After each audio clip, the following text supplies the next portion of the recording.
All right, everybody, welcome back to the channel. It's your boy Mark here.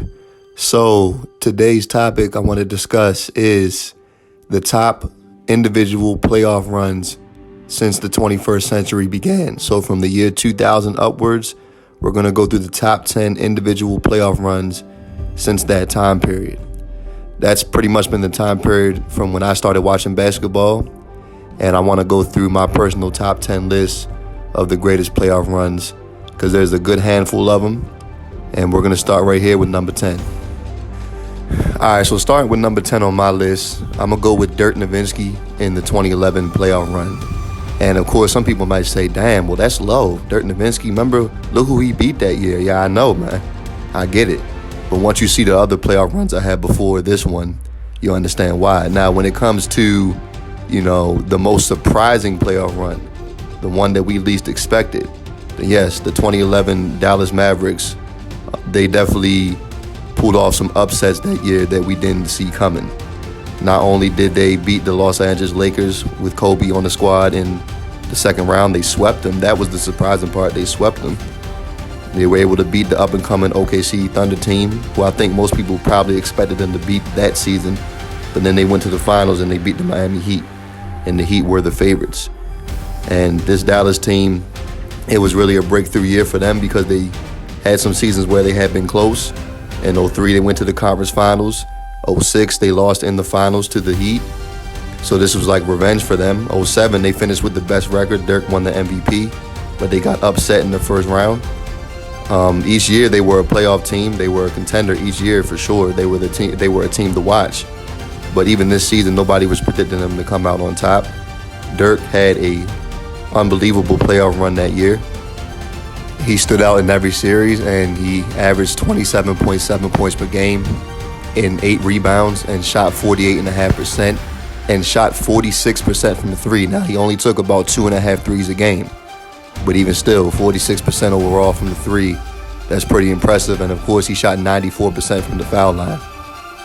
And his best performance during that run was definitely game one of the Western Conference Finals against OKC, when he had 48 points on 12 of 15 shooting, and he went 24 of 24 from the foul line. He was unbelievable in that game. That was his standout game during that entire playoff run. But yeah, they definitely pulled off a couple big upsets. Nobody thought they were going to beat the Lakers or the Heat. So he ended Kobe's chance of having a three-peat, and he also ended LeBron's chance of having a three-peat, because LeBron could have three-peated. That could have been the beginning of a three-peat. So Dirk did his thing in that playoff run. But for me, I had that number 10. I'm going to keep that at number 10 for now. All right, so for number 9, I'm going to go with Steph Curry in the 2015 playoff run. And that's a playoff run that probably does not get talked about enough. The Warriors finished off the season with the best record. Steph won his first MVP, and he had a very dominant playoff run from start to finish.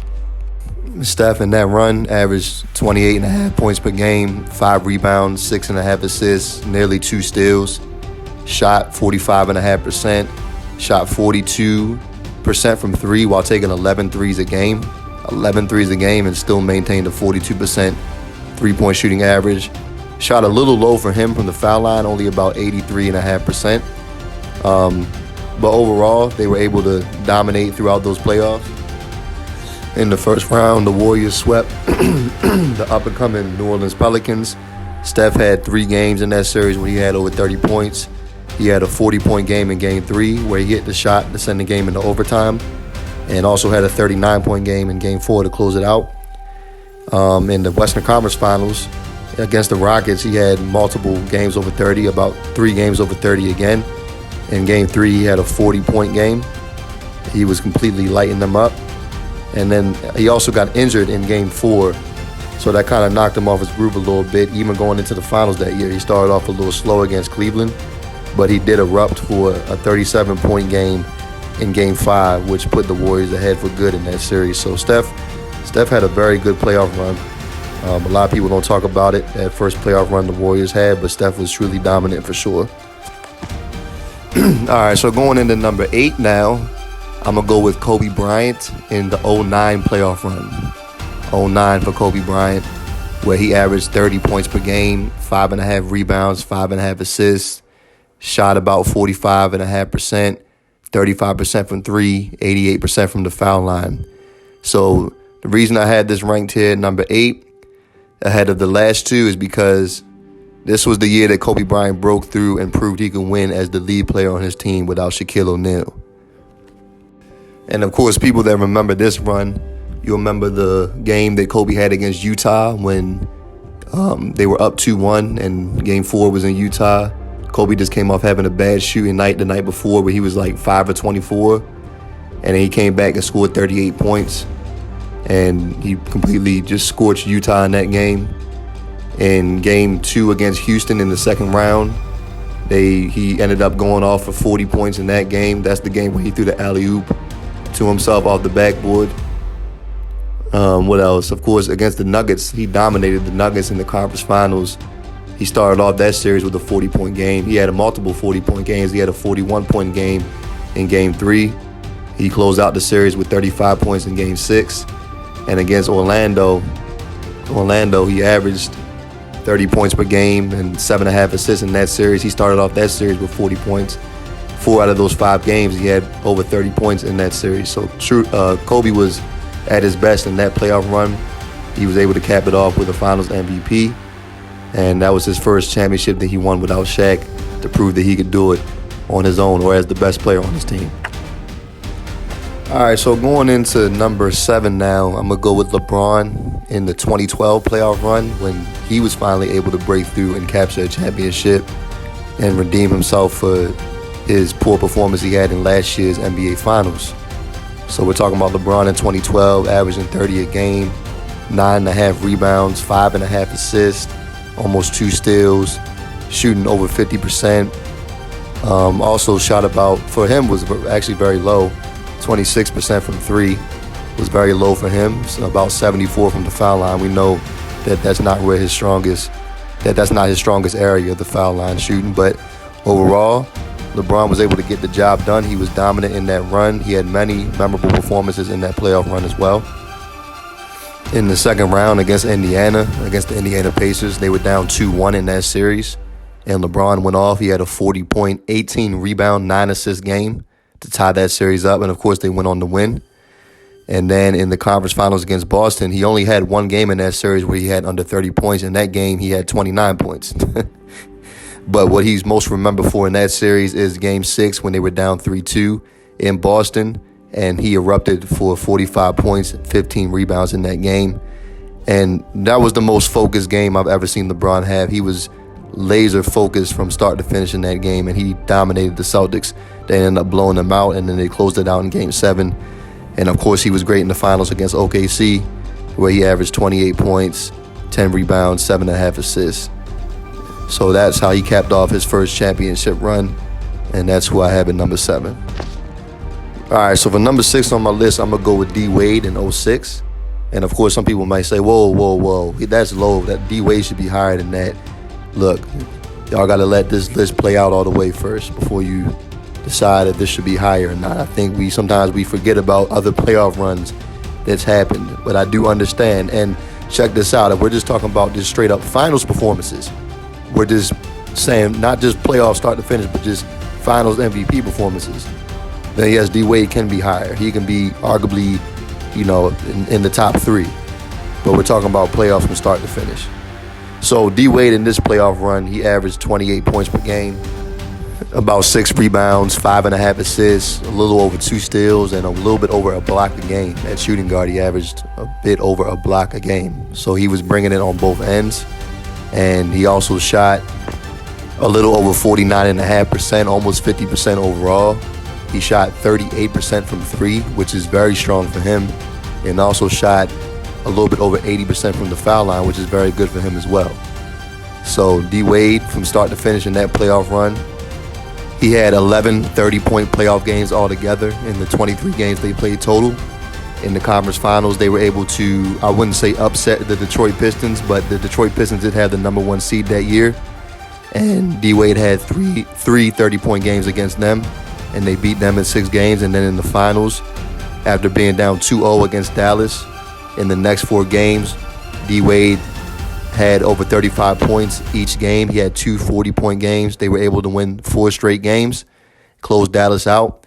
and he averaged 34.5 points per game in that series, almost 8 rebounds, 3.5, almost 4 assists, and also over 2 steals a game, and he won the Finals MVP. And let me not forget to mention, he did this in just his 3rd season in the NBA. All right, so I expected to get more controversial for people that are going to view this video now that we're getting into the top 5. So number 5, I'm going to go with Kawhi Leonard in 2019. Kawhi Leonard in 2019 for the Toronto Raptors in his first year on that squad. He averaged 30 points per game, 9 rebounds, about 4 assists, a little bit over 1.5 steals. He shot 49% overall. He shot 38% from 3 and a little bit over 88% from the foul line. And he had many standout, memorable performances in that series, especially against the Philadelphia 76ers in the second round. In that series alone, he started off that series with a 45-point game, and he ended that series with a 41-point game to close him out in Game 7. And, of course, he hit the game-winning shot that took like 100 bounces before it eventually dropped in the rim. And altogether, he had 5 games in that series, including those 2 games where he had over 30 points. Against Milwaukee in the conference finals, he outplayed Giannis that year, who was the MVP. And he had 3 30-point games in that series. And then in the finals against the Warriors, he had 3 more 30 points per game, 30 points games in that series as well. So he dominated each series. He was the best player on the floor in every series he was in.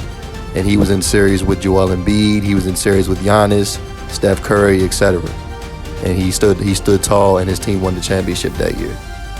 All right, so for number 4 on this list, I'm going to go with Giannis just last year. Just last year in the playoffs, Giannis had one of the most dominant playoff runs in the history of the game. Not even just since the year 2000, but just in general. He averaged 30 points per game, 13 rebounds, 5 assists, a steal, and a block. Shot 57%. Of course, he was trying to get his 3-point shots up. He took about 3 a game. He didn't even shoot 20% from 3, but, that's just part of Giannis's game that he's working on developing year by year. And, of course, he had his struggles from the free throw line as well, but overall, he was dominant. Nobody could stop him. Nobody could stop him, and he saved his best for last. Meaning what? Meaning that even though he struggled from the foul line, in Game 6, the closeout game against the Phoenix Suns in the finals, he went 17 from 19 from the foul line. So he came through in his weakest area when his team needed him the most. And he had arguably the greatest closeout performance in NBA Finals history, scoring 50 points in Game 6 to close out the Phoenix Suns. Also with 14 rebounds and 5 blocks. He had 2 other games in that series where he scored over 40 in Games 2 and 3. And, of course, a lot of people, and I understand it to a degree. A lot of people will say, well, they shouldn't even have been in the finals if the Nets didn't have injuries. We can say that about a lot of seasons, about, certain players that were able to advance because they beat a team that had injuries. I get it. But even in that Nets series, there was only 1 game, and that was Game 2 where Giannis didn't have 30 points. He was dominant in that series, and in Game 7, he closed it out with 40 points. And, he can't really help that, there was injuries on the other team. Things happen.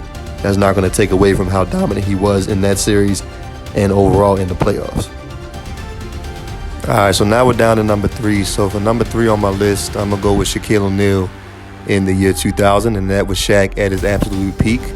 He was the MVP of the league that year, and in the playoffs, he averaged 30.5 points, 15.5 rebounds, 2.5 blocks, and also shot 56.5%.